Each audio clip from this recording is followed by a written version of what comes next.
Starting a brand or business. What's the difference? Starting a brand is a powerful way to differentiate yourself from simply starting a business, as it allows you to create a unique identity, foster trust, and build long-term relationship with customers. A brand represents more than just the products or services you sell. It conveys your values, personality, and purpose. Let's break this down with an illustrative story. The story of the baker and the brand. Imagine two bakers who start their businesses in the same town. The first baker, John, is focused purely on making and selling bread. He works hard, ensures his bread tastes good, and hopes people keep coming back because of the product's quality. The second baker, Sarah, starts by creating more than just bread. She creates a story, a feeling around her business. She calls it Baker's Soul. Emphasizing the passion behind every loaf, she carefully crafts a logo, packaging, and even shares her story on social media about how she sources organic ingredients from local farmers and cares about her community's health. She positions her bakery as one that cares about more than just selling bread. It's about nourishing lives and supporting the local ecosystem. Over time, both bakers make good products, but Sarah's bakery, because of the story what she creates, because of the touch what she has with the community, because of that passion what she shows by serving the community, becomes a destination for customers. Customers are willing to pay a premium for her bread. They share her story with others, and her bakery becomes synonymous with a higher purpose.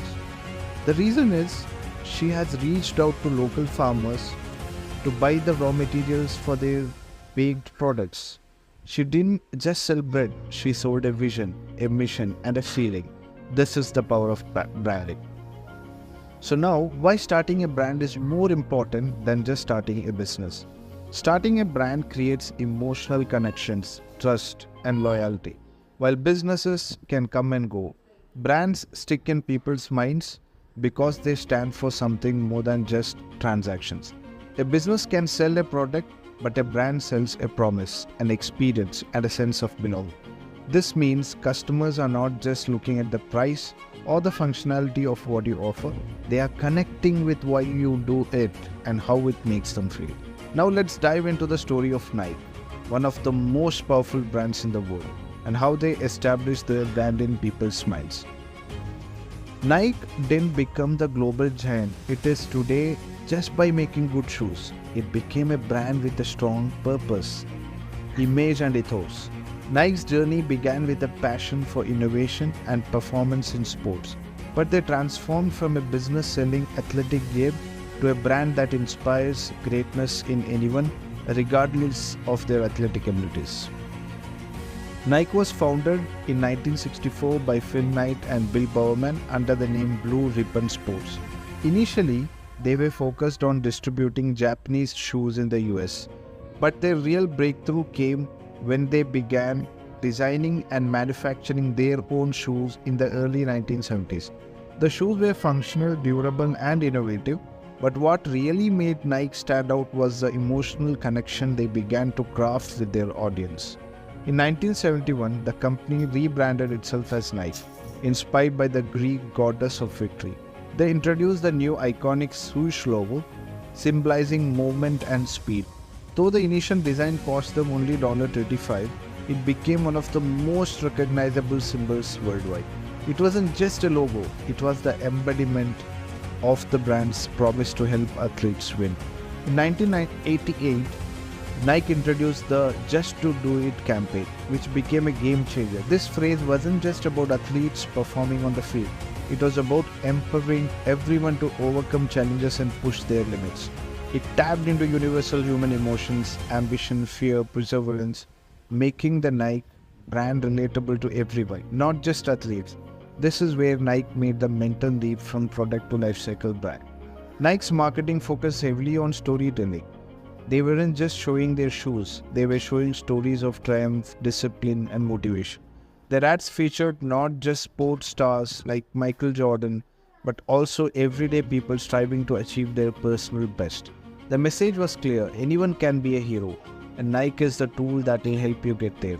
Nike became famous because of its strategic endorsements. Michael Jordan, in particular, played a massive role in making Nike shoes iconic. The Air Jordan line wasn't just a shoe, it became a cultural phenomenon. The design, performance, and exclusivity around the Air Jordans helped elevate Nike from a sports brand to a fashion and lifestyle brand. Nike's pitch wasn't about the materials or technical specs of the shoes. It was about the feeling you would get by wearing them. It was about being part of a movement, being aligned with greatness, and believing that you could achieve more.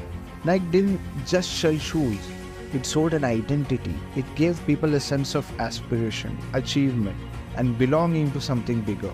By focusing on emotional marketing, storytelling, and consistent messaging, Nike created lasting value in the minds of consumers. The lesson from Nike is that the worthiness of a brand comes not just from the product, but from the promise, the vision, and the feeling it evokes. Starting a brand allows you to build that kind of connection, loyalty, and value, which is why it's more impactful than just starting a business. That's one of the greatest stories which I have read across.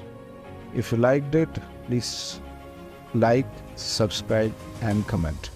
Thanks.